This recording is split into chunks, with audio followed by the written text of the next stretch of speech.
চলো, তো লাস্ট ক্লাসে আমরা টাইপ অফ কারেন্ট দেখেছিলাম। আজকে আমরা ভোল্টেজ কি, ভোল্টেজ দিয়ে একটু স্টার্ট করছি। ওকে, দেন আমরা রেজিস্ট্যান্সে যাব। ভোল্টেজ ভোল্টেজ কিছুই না, ভোল্টেজ হচ্ছে ওয়ান টাইপ অফ ফোর্স, যেটা কি করে না কারেন্টকে ফ্লো করায়। ঠিক আছে, এই ভোল্টেজকে আমরা দুরকমভাবে ডিফাইন করে থাকি। একটা হচ্ছে ইএমএফ আর একটা পোটেনশিয়াল ডিফারেন্স। ওকে, পোটেনশিয়াল ডিফারেন্স। তো ইএমএফ এর ফুল ফর্ম কি? Electromotive force.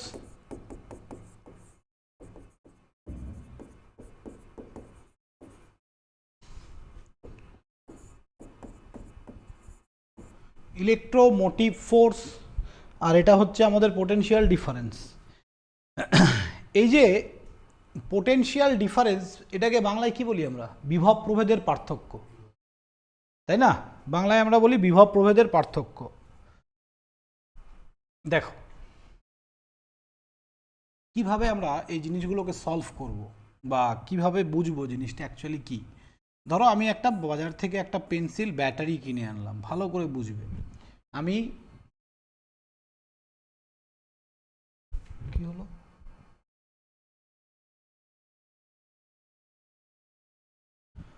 ও মশা উঠছে বুঝলে, দিয়ে ওখানে বসে যাচ্ছে, ওটা টাচ হয়ে যাচ্ছে। বাজার থেকে আমি একটা পেন্সিল ব্যাটারি কিনে আনলাম। এবার এই যে ব্যাটারি, এর মধ্যে কি আছে? এনার্জি স্টোর করা আছে। তাহলে আমি যখনই এখানে একটা লাইট কানেক্ট করব, তারপরেই কিন্তু লাইটটা আমার জ্বলবে, ঠিক কি না? তাহলে যতক্ষণ না আমি কানেক্ট করছি ততক্ষণ লাইট জ্বলবে না, যদি আমি কানেক্ট করি তবেই লাইটটা জ্বলবে। তার মানে কি, যখন আমার লাইটটা কানেক্টেড নেই, ট্রাই টু আন্ডারস্ট্যান্ড, যখন আমার লাইটটা কানেক্ট নেই তার মানে কি ব্যাটারিতে এনার্জি নেই? আছে, বাট সেটা স্টোর আছে, সেই এনার্জিটাকে ও রিলিজ করতে পারছে না। কোনো ক্লোজ পাথ নেই ওর কাছে যে ওর এনার্জিটাকে ও রিলিজ করবে। কখন? কখনকার কন্ডিশন বলছি, যখন ওর কাছে কোনো লোড কানেক্টেড নেই। লোড মিনস এই যে লাইটটার কথা বলা হয়েছে, এই লাইটটা যখন কানেক্ট নেই তখন ওর এনার্জি ও রিলিজ করতে পারছে না। তাহলে এই যে স্টোর এনার্জি, এটাকে আমরা ইএমএফ দিয়েও ডিনোট করি। ঠিক আছে,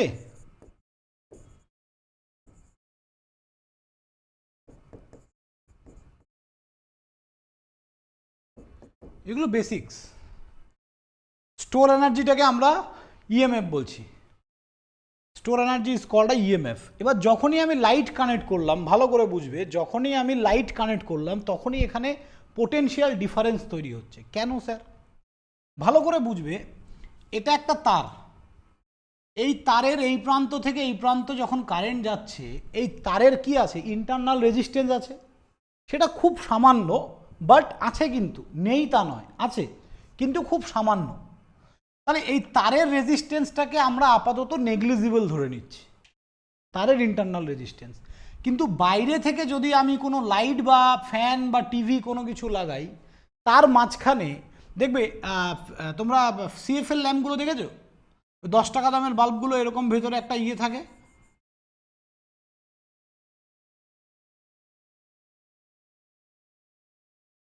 দেখেছো না এরকম টাইপের বাল্ব? 10 টাকা দামের বাল্বগুলো, এইটা হচ্ছে হাইলি রেজিস্টিভ পাথ, টাংস্টেন্ট। ইয়েস, তাহলে এই যে হাইলি রেজিস্টিভ পাথ, এর মধ্যে দিয়ে যখন কারেন্ট ফ্লো করবে, এইখানে ভোল্টেজ ড্রপ কি হবে? অনেক বেশি হবে, অনেক হাই হবে। শুধু তারের মধ্যে দিয়ে ভোল্টেজ ড্রপ একদম কম। তো তাই আমরা তারের ভোল্টেজ ড্রপটাকে ইনিশিয়ালি নেগলেক্টেড ধরে নিচ্ছি। তাহলে আমি যখন এইখানে এই যে লাইটটা কানেক্ট করলাম, ভালো করে বুঝবে, তাহলে এইখান থেকে এই পর্যন্ত তার কানেক্ট আছে। তাহলে এই তারের মাঝখানে ভোল্টেজ ড্রপটা খুবই কম হয় বলে একদম নিয়ার অ্যাবাউট জিরো, তাই আমি এটাকে নেগলেক্টেড ধরছি। তাহলে মেন ভোল্টেজ ড্রপটা কোথায় হবে? লাইটের অ্যাক্রসে। হ্যাঁ, মেন ভোল্টেজ ড্রপটা এখানে হবে। তাহলে এই যে ভোল্টেজ ড্রপটা হচ্ছে, ভালো করে বুঝবে, এইখানকার পোটেনশিয়াল, ধরো এটা 12 ভোল্ট ব্যাটারি, এটা পজিটিভ এটা নেগেটিভ। তাহলে এইখানে যদি 12 ভোল্ট হয়, এখানে কত থাকবে? 12 ভোল্ট। কারণ এইখানকার ড্রপটাকে আমরা নেগলেক্টেড ধরছি। তাহলে এইখানে যদি 12 ভোল্ট থাকে, এইখানেও কি 12 ভোল্ট থাকবে? মাঝখানে কি হচ্ছে স্যার? লাইটে ড্রপ হয়ে যাচ্ছে, তাহলে কিছুটা হলো ড্রপ হচ্ছে। তাহলে লাইটটা আগানোর মুহূর্তে, তাহলে এইখানে দেখা গেল 2 ভোল্ট দেখাচ্ছে তোমাকে, তাহলে এখানে 12, তাহলে এখানে 10 ভোল্ট আমার সবসময় কি হচ্ছে? ড্রপ হচ্ছে। তাহলে এইখানে 2 ভোল্ট মানে এখানে 2 ভোল্টই থাকবে, কারণ আমরা তারের ড্রপটাকে কি ধরছি? নেগলেক্টেড ধরছি, কারণ তারে যে ড্রপটা হয় খুব সামান্য। তাহলে এই লাইটটা লাগানোর আগে ব্যাটারির ভোল্টেজ ছিল 12, লাইটটা লাগানোর পরে ব্যাটারির মাথায় 12, নিচে 2 দেখাচ্ছে। এটা 2 হলে তো এটাও 2, তাহলে এইখানে কি হচ্ছে? ভোল্টেজের ড্রপ হচ্ছে। তাহলে এই যে পোটেনশিয়ালের যে ডিফারেন্সটা তৈরি হচ্ছে, বিভবের যে পার্থক্য তৈরি হচ্ছে, এটা কোথায় হচ্ছে? After connecting a load. আমি যখন লাইটটা লাগালাম বা ফ্যান লাগালাম বা টিভি লাগালাম, তারপরে কিন্তু অ্যাকচুয়ালি ড্রপটা তৈরি হয়। এটাকেই আমরা বলি পোটেনশিয়াল ড্রপ, এটাকেই আমরা বলি potential drop. Anyone, any question? তাহলে পোটেনশিয়াল ডিফারেন্স কখন তৈরি হয়? After connecting a load. Okay, দুটোরই কিন্তু unit same volt. Potential difference বলো বা ইএমএফ বলো, দুজনই ভোল্ট। তাহলে before connecting a load that is called EMF, after connecting a load তখন কি তৈরি হচ্ছে? Potential difference. এই পোটেনশিয়াল ডিফারেন্সকে আমরা লিখি ওয়ার্ক ডান বাই চার্জ দিয়ে। Work done by charge, W for work done, Q for charge. ঠিক আছে, এইটুকু জানলেই হবে, এর থেকে বেশি ভোল্টেজে জানার কিছু নেই। এবার আমরা আসব, কারেন্ট হলো, ভোল্টেজ হলো, এবার আমরা আসবো রেজিস্ট্যান্স। রেজিস্ট্যান্স কি জিনিস? ঠিক আছে, লিখে নেবে সবাই, এরপর থেকে খুব ভালো করে লিখবে।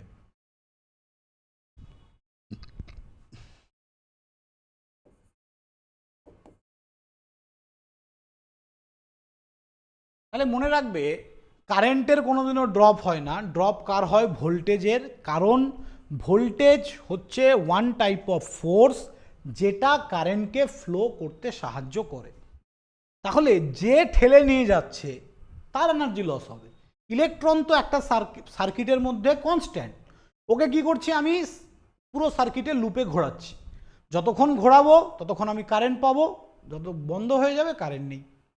তাহলে যে ঘোরাচ্ছে তার তো এনার্জি লস হবে, তাই না? একদম।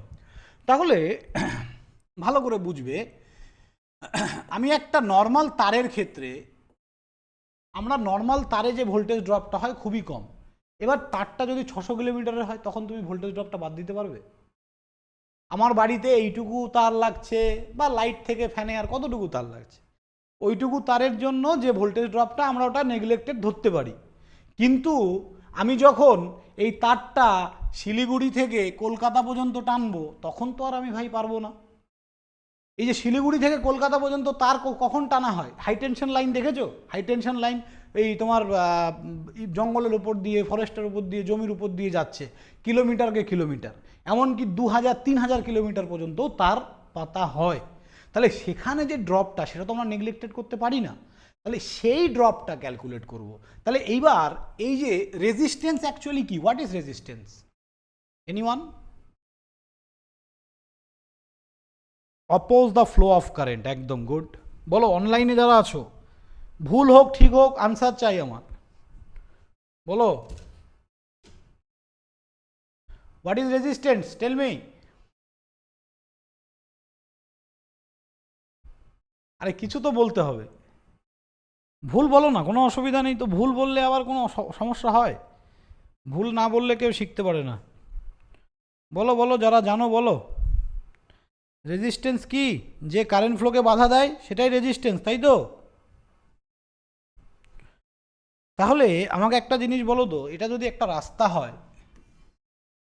এইখান থেকে রেজিস্ট্যান্স যাচ্ছে, মানে কারেন্ট ফ্লো হচ্ছে, বা কেউ হেঁটে যাচ্ছে, ধরো সামওয়ান ওয়াকিং দিস রোড, এইখানে যদি আমি তাকে বাধা দিই, সে কি যেতে পারবে? আর যেতে পারবে না তো। তাহলে রেজিস্ট্যান্স যদি সত্যি কারেন্ট ফ্লোকে বাধা দেয়, তাহলে কারেন্ট তো ফ্লো হওয়ার কথা নয়, কী করে হচ্ছে? তাহলে রেজিস্ট্যান্স অ্যাকচুয়ালি করছেটা কি? ভেতরে ঘটনাটা কি ঘটছে? হ্যাঁ, রেজিস্ট্যান্স অ্যাকচুয়ালি কি করে, ন্যারো পাথ ক্রিয়েট করে। যে ইলেকট্রনটা ফ্লো হয় সেই ইলেকট্রনের একটা ন্যারো পাথ তৈরি করে। সাপোজ ধরো এটা একটা পাইপ এরকম আছে। এই যারা অনলাইনে আছো তারা বুঝতে পারছো, একবার অন্তত রেসপন্স করো, চুপচাপ থাকলে কি করে হবে? হ্যাঁ, কোনো কোনো অসুবিধা হলে বলবে। দেখো ধরো এটা আমার একটা পাইপ আছে, এবার এই পাইপটার মধ্যে দিয়ে জল এইভাবে যাচ্ছে, খুব ভালো কথা।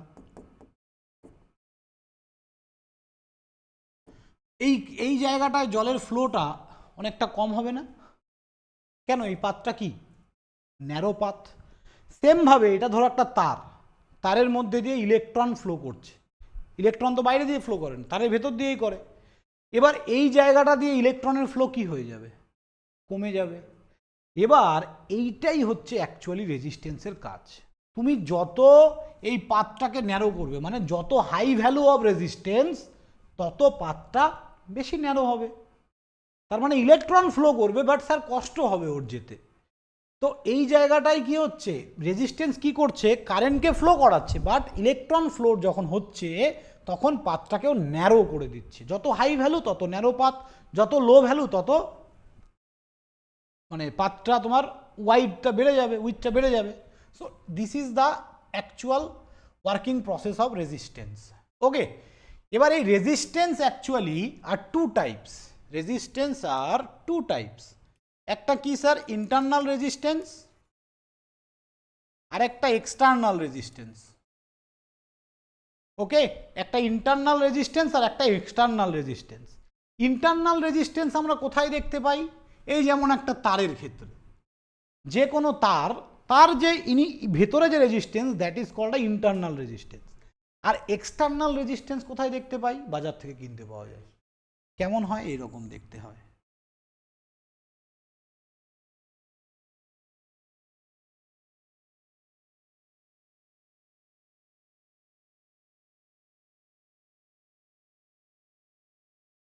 এইখানে বিভিন্ন ধরনের কালার থাকে, দেখেছো এরকম রেজিস্ট্যান্স কোথাও? ছোট ছোট ইলেকট্রনিক্স ডিভাইসে দেখা যায় না, তাই তো? তাহলে এই যে ধরনের রেজিস্ট্যান্সগুলো, এই কেউ দেখেছো, কেউ দেখোনি এরকম আছো? তাহলে আমি ছবি ওপেন করে দেখাচ্ছি, চলো দেখাই তোমাদেরকে একবার।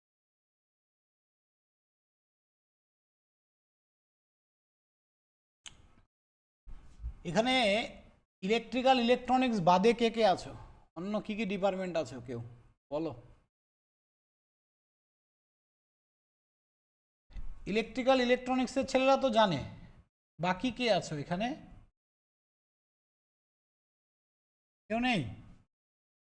মেকানিক্যাল, সিভিল, তোমার সিএসি, ওকে সিএসটি, হ্যাঁ সিএসটিদের কিন্তু একটু ভালো করে এফট্রিপলি পড়তে হবে। হ্যাঁ, সিএসটি, মেকানিক্যাল, সিভিল সবাই কিন্তু একটু সমস্যায় পড়ে যায় এফট্রিপলি নিয়ে। তো আমি প্রথম থেকে বেসিক থেকে পড়াচ্ছি, ভালোভাবে পড়বে। দেখো এই ধরনের রেজিস্টার আমরা দেখেছি না সবাই, যে কোনো ইলেকট্রনিক্স গ্যাজেট খুললেই এগুলো দেখা যায়। তো এগুলো হচ্ছে এক্সটার্নাল রেজিস্ট্যান্স, মানে বাইরে থেকে এমন একটা ডিভাইস লাগাচ্ছি, যখন ধরো এই যে তারের মধ্যে দিয়ে কারেন্ট ফ্লো হচ্ছে, এই রেজিস্ট্যান্সটা তাহলে এই তারের ভেতরটা কি করছে, ন্যারো পাথ ক্রিয়েট করছে, যাতে এর ভেতর দিয়ে কারেন্ট ফ্লোটা কম হয়। এবার যত হাই ভ্যালু অফ রেজিস্ট্যান্স, ভেতরের যে স্ট্রাকচারটা তত ন্যারো বেশি হবে। বুঝতে পারলে তো? বাহ, গুড।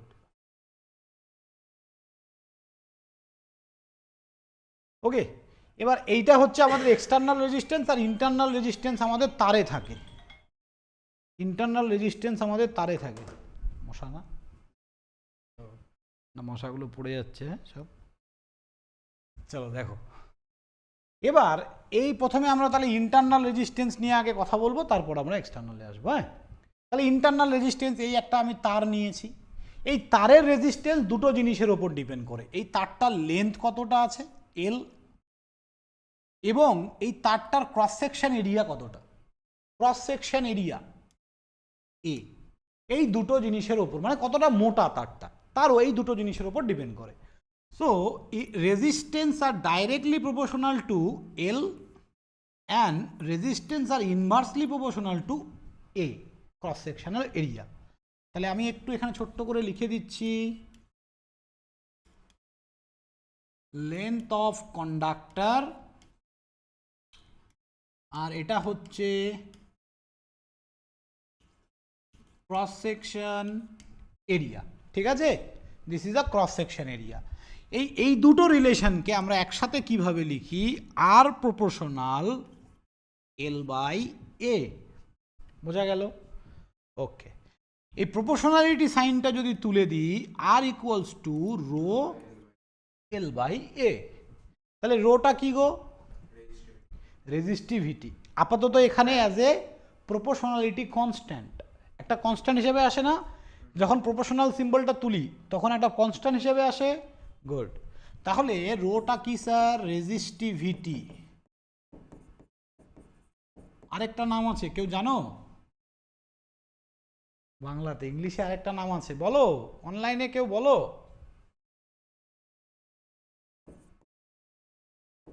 Specific resistance. কালকে ভূমিকম্প হয়েছে, টের পেয়েছো?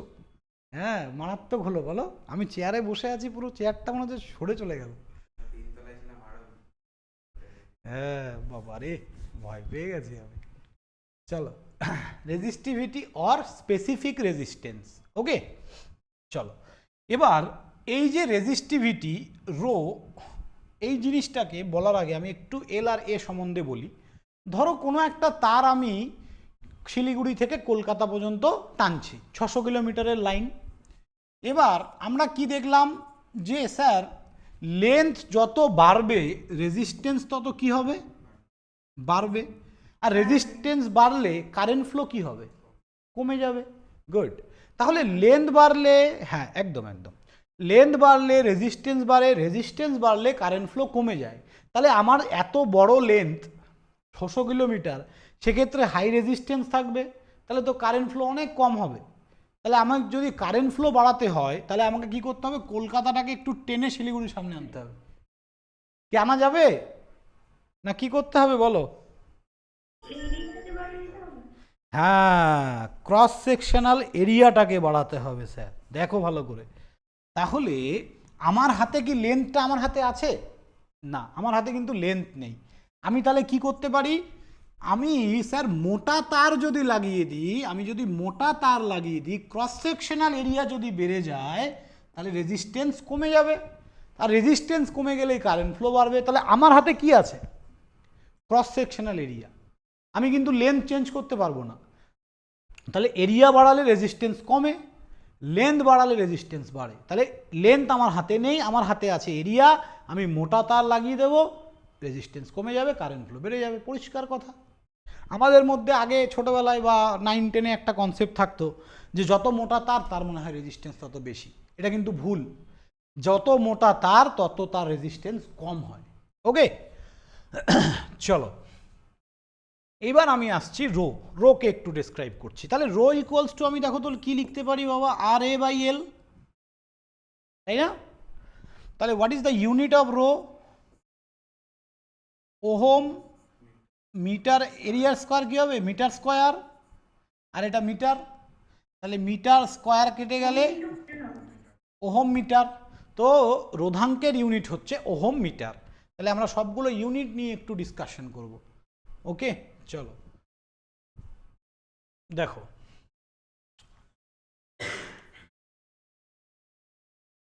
তাহলে রেজিস্ট্যান্সের ইউনিট হচ্ছে ওহম। রেজিস্ট্যান্সের উল্টোটা কি গো, জানো কেউ? আর ইকুয়ালস টু 1/G হয়। জি হচ্ছে কন্ডাক্টেন্স। কন্ডাক্টেন্স যেটাকে জি দিয়ে লিখি আমরা। ওকে, এই জি এর ইউনিট কি হবে তাহলে? তাহলে জি ইকুয়ালস টু 1/R।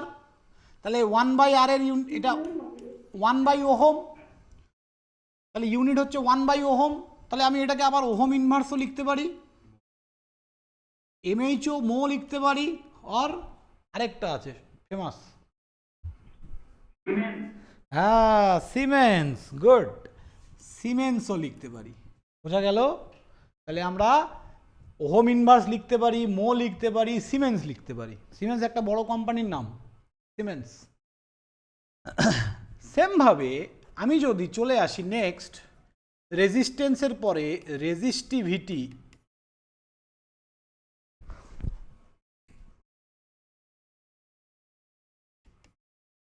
রেজিস্টিভিটিকে আমরা কি দিয়ে লিখি?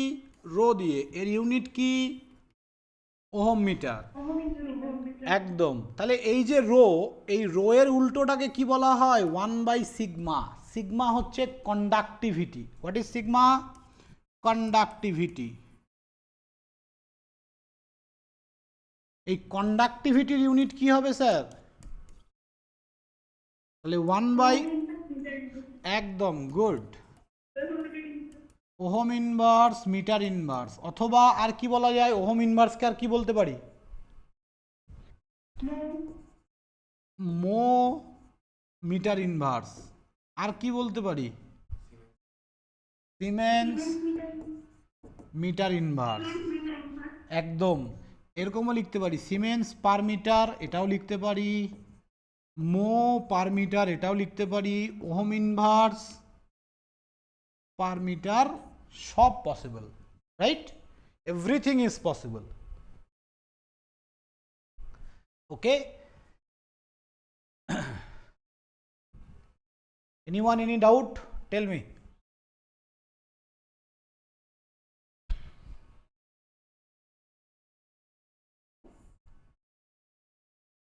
ডাউট নেই না? বাহ, একবারে বুঝে যাচ্ছ গো তোমরা। ওকে, চলো নেক্সট হচ্ছে, নেক্সট আমরা আসবো, এই জায়গাটা কমপ্লিট। এবার আসছি আমি একটা অঙ্কে। Find the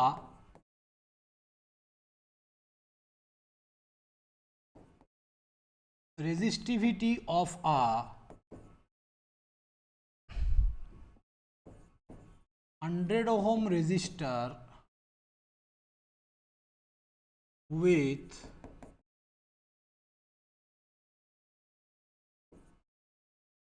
10 meter length and 0.4 centimeter dia। কি বের করতে বলেছে? রেজিস্টিভিটি। ঝট করে করে ফেলো।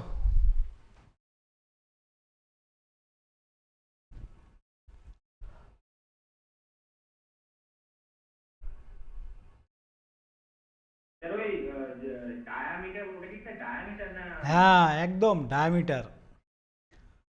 ঠিক আছে, ডায়ামিটার। কার ডায়ামিটার দেয়া আছে? কন্ডাক্টরের ডায়ামিটার দেয়া আছে। একদম একদম একদম একদম, a equals to pi r square করেই তো করতে হবে। গুড, করো করো করো।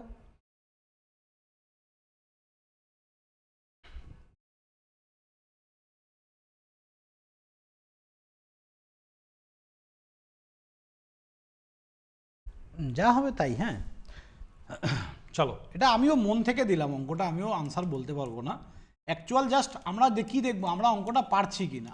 আর এ বাই এল, তাহলে রেজিস্ট্যান্স বলে দিয়েছে 100। এরিয়া কি লিখবো বলো? পাই আর স্কোয়ার। আর তো দেয়া নেই, তাহলে কি করব? d/2 তার হোল স্কোয়ার। d/2 তো গুড। এল কত দেয়া আছে? 10 মিটার। এবার এখানে ডি এর জায়গায় কি ডাইরেক্ট 0.4 বসিয়ে দেবো? মিটারে কনভার্ট করতে হবে। তাহলে আমাদের ডি দেয়া আছে 0.4 সেন্টিমিটার। তাহলে 0.4 ইন্টু কি করতে হবে বলো? 10 টু দি পাওয়ার -2, এটা হবে মিটারে, তাই না? দেখো অনেকে ভুলে যায় যে 10 টু দি পাওয়ার -2 দিয়ে গুণ করব না ভাগ করব।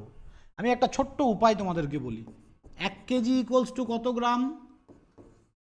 1000 গ্রাম। এই সবাই আমরা কম বেশি বাজার করি, দোকানে যাই, ঠিক তো? এইটুক কিন্তু সবাই জানে, 1 কেজি 1000 গ্রাম, এটা সবাই জানে। তাহলে কি দেখলাম? বড় ইউনিট থেকে ছোট ইউনিটে যেতে কি করতে হচ্ছে? গুণ না ভাগ? একদম, 1000 দিয়ে গুণ করতে হচ্ছে। ছোট ইউনিট থেকে বড় ইউনিটে আসতে গেলে ভাগ করতে হয়। তাহলে এইটা আমার ছোট ইউনিট, এটা আমার বড় ইউনিট। তাহলে আমাকে যদি ছোট থেকে বড়তে আসতে হয়, ছোট থেকে বড়তে আসতে হলে আমাকে ভাগ করতে হবে। তাই 10 টু দি পাওয়ার -2। আর যদি আমি এইখান থেকে এখানে যেতাম, তাহলে আমি যদি মিটার থেকে সেন্টিমিটারে যেতাম, তাহলে 10 টু দি পাওয়ার 2 দিয়ে গুণ করতাম, ঠিক তো? তাহলে এইটুকু আমরা মনে রাখবো সবাই। তাহলে ডি এর জায়গায় কি লিখব 0.4 into 10⁻⁻2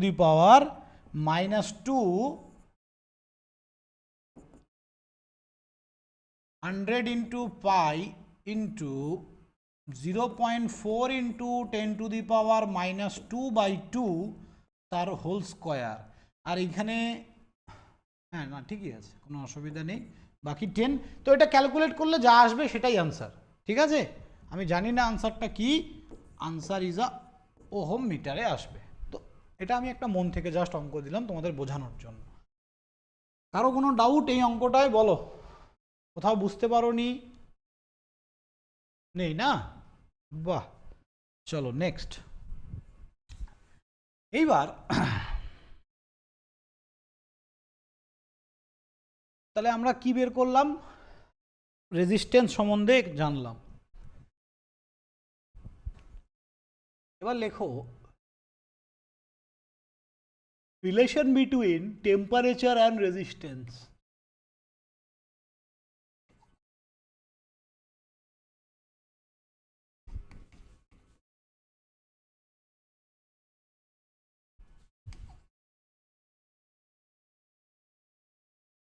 relation between temperature and resistance.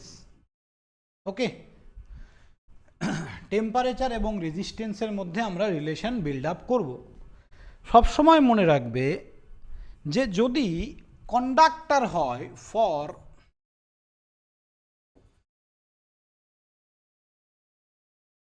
Conductor temperature is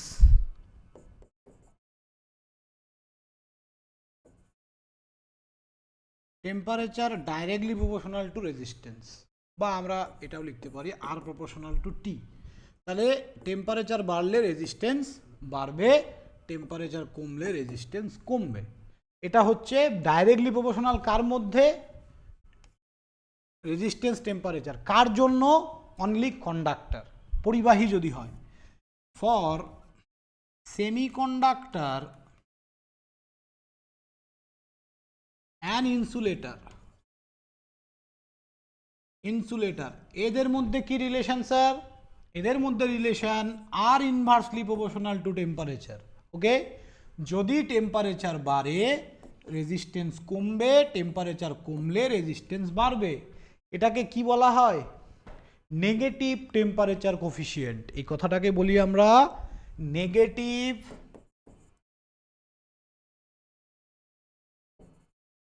temperature coefficient.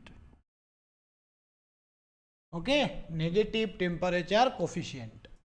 Okay, this is a negative temperature coefficient. Okay, now এবার আমরা তাহলে এটা মনে থাকবে তো, কন্ডাক্টরের জন্য ডাইরেক্টলি প্রপোর্শনাল, আর সেমিকন্ডাক্টর বা ইনসুলেটরের জন্য inversely proportional.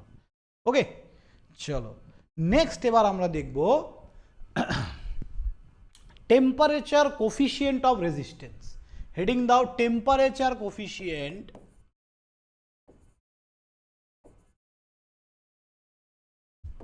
Temperature coefficient of resistance. কালকে সকাল 8টা থেকে ক্লাস কিন্তু ম্যাথামেটিক্স। হ্যাঁ,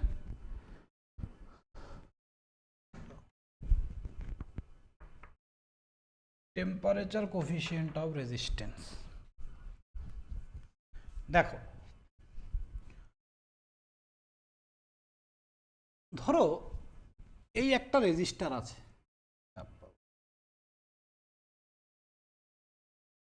আর এই একটা রেজিস্টার আছে। আমি যখন এটাকে মানে টেম্পারেচার চেঞ্জ করব, রেজিস্ট্যান্স চেঞ্জ হবে না বলো তো? টেম্পারেচার যদি চেঞ্জ করি, আমার টেম্পারেচার রেজিস্ট্যান্স ডিপেন্ড করছে। ধরো আমার রুমের টেম্পারেচার এখন 20 ডিগ্রি, এখন যা রেজিস্ট্যান্স হবে, টেম্পারেচার যদি বাড়ে কন্ডাক্টরের রেজিস্ট্যান্স কি হবে? বাড়বে। আমরা তো এক্ষুনি পড়লাম এখানে, তাই না? এই যে কন্ডাক্টরের ক্ষেত্রে। তাহলে আমি ধরে নিলাম late at 0 degree Celsius resistance R0, যখন টেম্পারেচার বাড়ানো হলো টি ডিগ্রি সেলসিয়াস তখন রেজিস্ট্যান্স কত হবে? 8T হবে। ডেফিনেটলি রেজিস্ট্যান্স চেঞ্জ হবে, তাই না? তাহলে এই যে পরিবর্তন, রেজিস্ট্যান্সের পরিবর্তন, that means RT minus R0, এটা কার উপর ডিপেন্ড করছে? টেম্পারেচারের পরিবর্তনের ওপর। টিটা কি? Change in temperature, change in temperature. T equals to এইখান থেকে হচ্ছে টি ডিগ্রি মাইনাস 0 ডিগ্রি, ঠিক কি না? শুধু টি, এটা কি জিনিস? টি ডিগ্রি মাইনাস 0 ডিগ্রি, এদের মাঝখানে কতটা পরিবর্তন হচ্ছে সেটাই তো টি। এবং এই টি এর ওপরেই আমাদের রেজিস্ট্যান্সের পরিবর্তনটা ডিপেন্ড করবে। আমি কতটা টেম্পারেচার চেঞ্জ করছি তার ওপর ডিপেন্ড করবে আমার রেজিস্ট্যান্সটা কতটা চেঞ্জ হবে। তাহলে এই যে change in resistance, this is also depend on, এটা আবার ডিপেন্ড করছে ইনিশিয়াল রেজিস্ট্যান্সের ওপর। ইনিশিয়াল রেজিস্ট্যান্স, ওকে, মানে তুমি শুরু কোথা থেকে করছো তার ওপরও ডিপেন্ড করবে। কথাটা বুঝলে? তাহলে the change in resistance also depend on initial resistance. তাহলে দুটোই ডাইরেক্টলি প্রপোর্শনাল। এই দুটোকে একসাথে আমরা তাহলে কি লিখতে পারি? RT minus R0 proportional R0 into T, ঠিক কিনা? দুটো ইকুয়েশনকে একসাথে লিখলাম, যেমন আর এর সময় আমরা লিখলাম R equals R proportional rho L by A. দুটো ইকুয়েশনকে একসাথে ওইভাবে লিখতে পারি। তাহলে এইখান থেকে আমি যদি RT মাইনাস R0 এই জিনিসটাকে ইকুয়ালস টু, এখানে একটা আমাকে কোফিশিয়েন্ট মানে কনস্ট্যান্ট দিতে হবে, R0 ইন্টু টি। এই যে আলফা জিরোটা হচ্ছে একটা কনস্ট্যান্ট যার নাম হচ্ছে টেম্পারেচার কোফিশিয়েন্ট অফ রেজিস্ট্যান্স।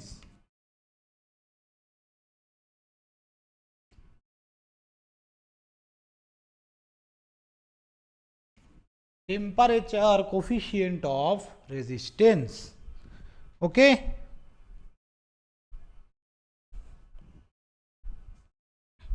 কত মশা পড়ে আছে গো, সব পড়ে গেছে এই ধূপকাঠিটা দিয়ে।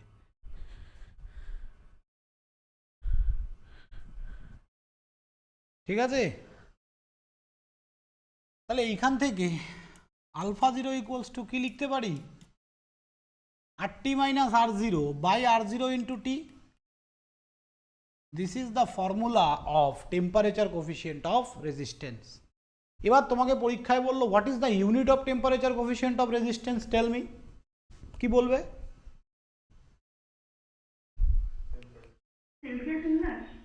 হ্যাঁ, ওপরেরটার ইউনিট কি হবে? RT মাইনাস R0 ওহম, নিচেরটা ohm into degree celsius, degree celsius. তাহলে ওহম ওহম গেট ক্যান্সেল, তার মানে actually per degree celsius, per degree celsius. তো what is the unit of temperature coefficient of resistance? Per degree Celsius, right? Okay, anyone, any doubt? Tell me.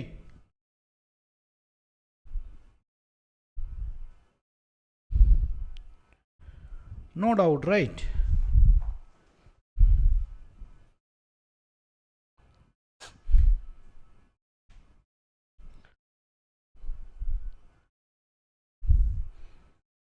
দাঁড়াও, একটা অঙ্ক করাই, অঙ্কটা বের করে নিই, 1 মিনিট। সব অঙ্ক মনে থাকে না, বুঝলে? এই ফর্মুলাটাকে আরেকটু মডিফাই করা যেতে পারে। এই ফর্মুলাটাকে আরেকটু মডিফাই করলে কি আসবে? এখান থেকে আমরা এরকম লিখতে পারি, RT ইকুয়ালস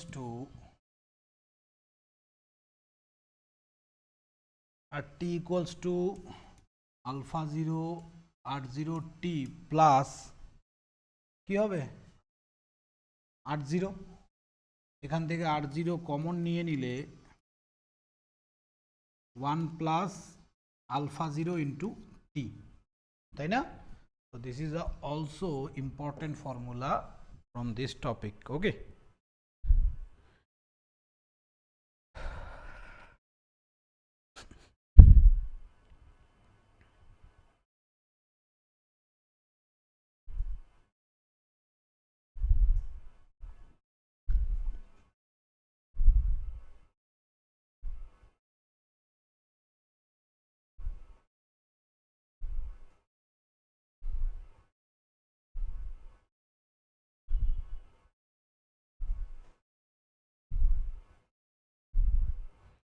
চলো একটা অঙ্ক করা যাক এখান থেকে।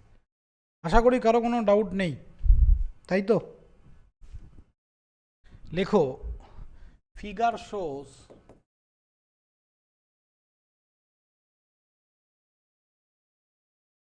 the temperature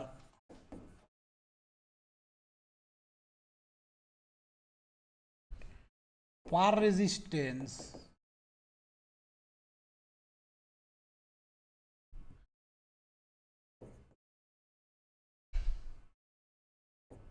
graph of a conductor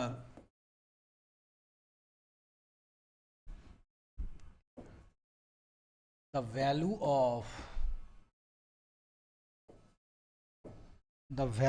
of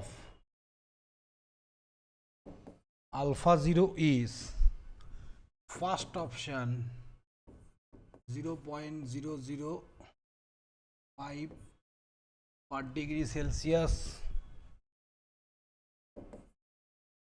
0.04 per degree Celsius, 0.1 per degree Celsius, 4 number 0.4 per degree Celsius. The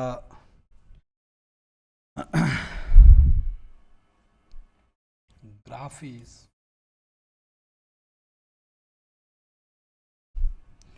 এটার রেজিস্ট্যান্স আর টি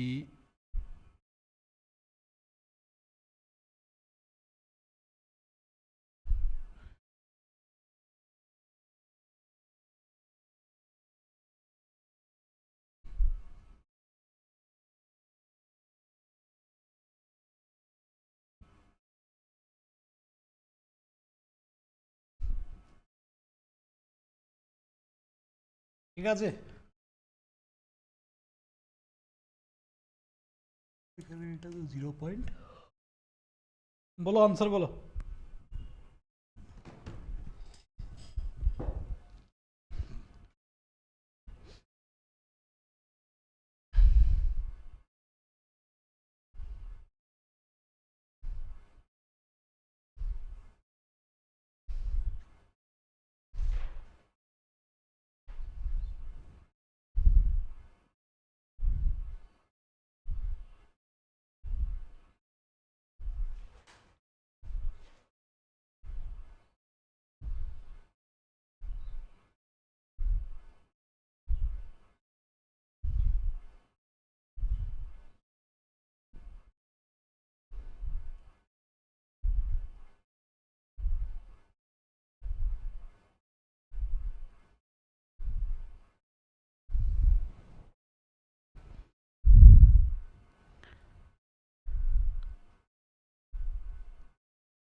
এক নম্বর অপশনটা হবে একদম 1 নম্বর অপশনটা হবে। দেখি কতজন আছো তোমরা।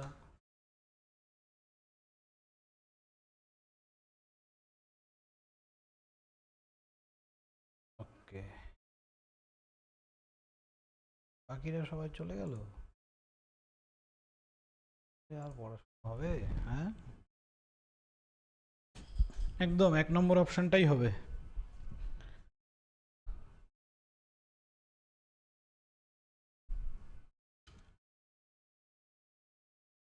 চলো দেখো,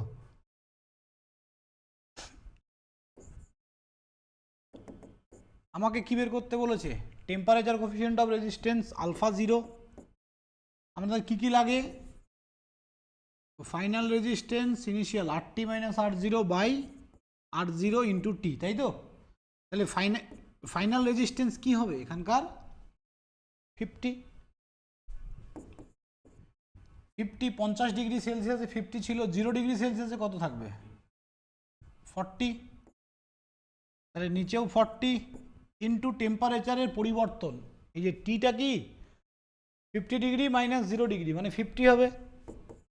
তাহলে 10/200 মানে 0.005 পার degree Celsius. This is the right answer.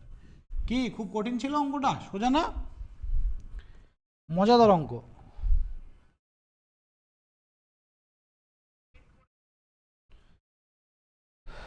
কারো কোনো doubt?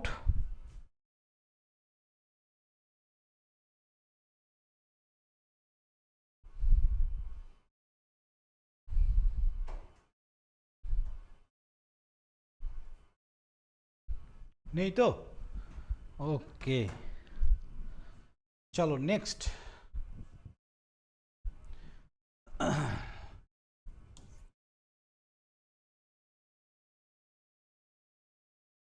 Last topic today, color coding of resistance. Color coding of resistance শুনেছো আগে কোথাও? হ্যাঁ স্যার শুনেছি। ওকে, কি হয় বলো তো কালার কোডিং দিয়ে? রেজিস্ট্যান্সের ভ্যালু বের করা হয়, তাই না? প্রত্যেকটা কালারে একটু করে রেজিস্ট্যান্স। একদম একদম একদম।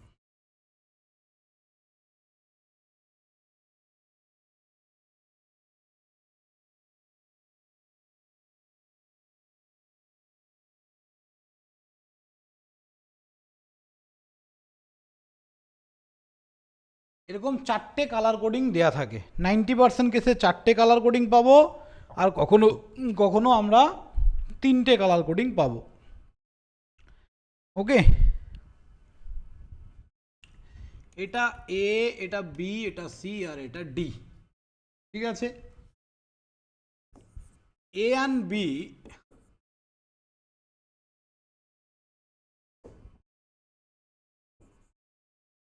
denote the number, C denote the number of 0, D হচ্ছে টলারেন্স। টলারেন্স এই দুটো ব্যান্ড নাম্বারকে ডিনোট করে, সি কতগুলো জিরো হবে সেটাকে ডিনোট করে, আর এটা টলারেন্স ব্যান্ড।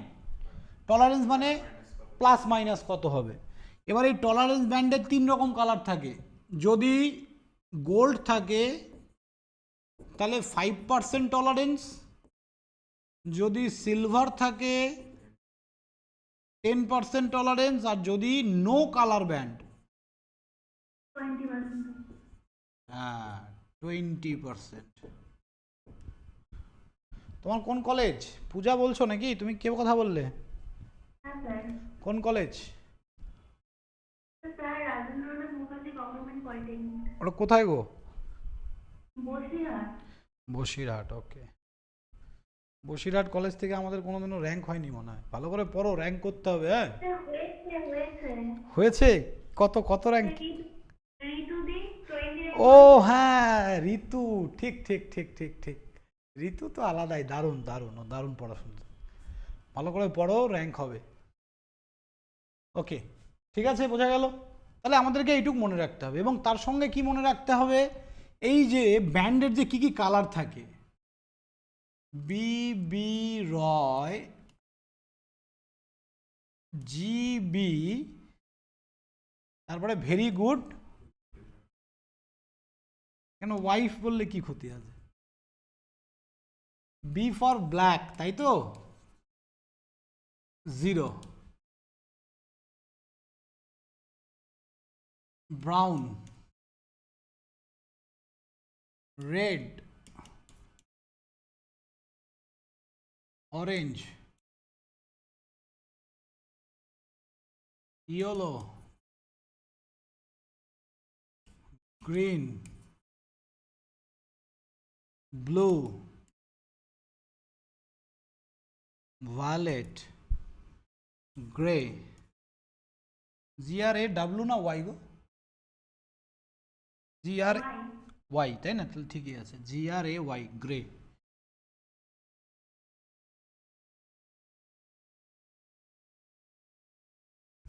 আর লাস্ট হচ্ছে হোয়াইট। ঠিক আছে, তাহলে এই হচ্ছে, আমাকে এই নাম্বারগুলো কিন্তু মনে রাখতে হবে সিরিয়াল ওয়াইজ।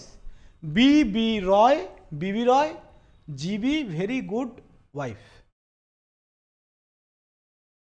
বলছে ভেরি গুড উইকেট কিপার, আমি বললাম ওয়াইফ বললে কি অসুবিধা নাকি স্যার? ওকে ওকে ওকে, ঠিক আছে, চলো তাহলে আমাদেরকে এই কালার কোডিংগুলো মনে রাখতে হবে। এবার আমরা কিচ্ছু করব না, শুধু নাম্বারগুলো মেলাবো। দেখো, ধরো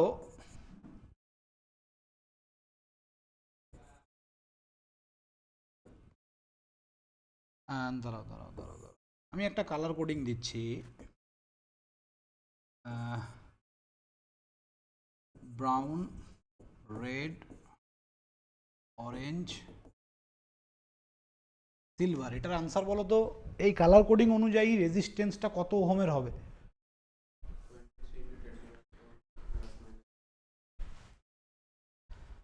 টোয়েন্টি থ্রি ইন্টু কত বললে? 10⁴ না 3 হচ্ছে অরেঞ্জ ওটা। তাই না? তাহলে ব্রাউন আর রেড প্রথম দুটো কি ইন্ডিকেট করে? নাম্বারকে ইন্ডিকেট করে। ব্রাউন মিন্স কত নাম্বার গো? 1। হ্যাঁ, ব্রাউন মিন্স 1, রেড মিন্স 2। তাহলে কি করলাম? প্রথম দুটোতে কি লিখলাম বলো? শুধু নাম্বার লিখলাম, আর কিচ্ছু লিখিনি। 1 2। অরেঞ্জের জন্য কটা শূন্য লিখবো? 3টে, হয়ে গেল। দেন তারপর সিলভারের জন্য প্লাস মাইনাস কত পার্সেন্ট? 10%. 10%। তার মানে 12 kilo ohm. This is the right answer, 12 kilo ohm. তাহলে তোমরা আমাকে বলো তো, 20 ওহমের জন্য কালার কোডিং, এটা হ্যাঁ, টলারেন্স ব্যান্ড দেওয়া নেই। টলারেন্স না দেওয়া থাকলে 3টে কালারই লিখবো আমরা, 3টেই বলো আমাকে। 20 ওহমের জন্য কালার ব্যান্ড বলো। রেড, ব্ল্যাক, ব্ল্যাক, ভালো করে বলো। অনলাইনে যারা আছো ভেবে চিন্তে আনসার দাও।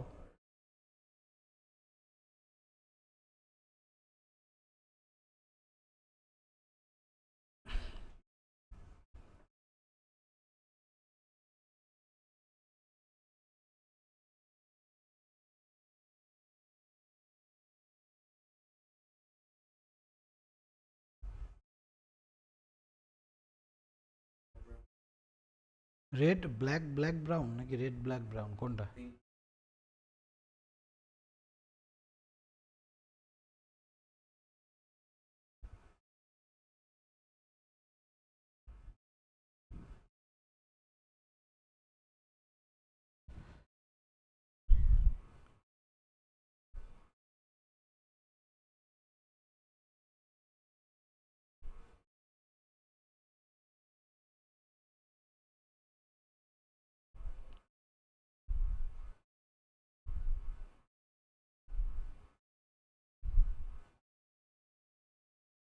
এই বলো, কোথায় গেলে বাকিরা? Red, black, black. Red, black, black. চলো তাহলে রেড, ব্ল্যাক, ব্ল্যাক, তাই না? দেখা যাক। রেড, ব্ল্যাক, রেড ফর 2, তাই না? ব্ল্যাক কি হবে গো? ব্ল্যাক মানে 0, ওকে 0। তারপরের ব্ল্যাক, যদি এখানে অরেঞ্জ থাকতো তাহলে কটা শূন্য বসাতাম আমি? 3টে।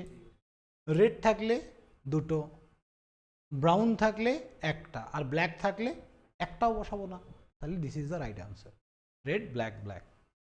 ওকে, লাস্টের এটা কি ডিনোট করে? নাম্বারকে ডিনোট করে। যদি অরেঞ্জ থাকতো 3টে হতো, রেড হলে 2টো 0 হতো, ব্রাউন হলে 1টা 0 হতো, ব্ল্যাক হলে 0খানা 0, একটাও 0 হবে না।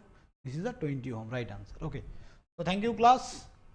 নেক্সট দিন আমরা রেজিস্ট্যান্সের সিরিজ প্যারালাল স্টার্ট করব। ওকে, আর বেসিক্স থেকে আমি কিছু হোমওয়ার্ক দিয়ে দিচ্ছি, বাড়িতে হোমওয়ার্কগুলো করবে, না পারলে নেক্সট ক্লাসে বলবে। ওকে ওকে, চলো বাই। হ্যাঁ, অ্যাপে পেয়ে যাবে।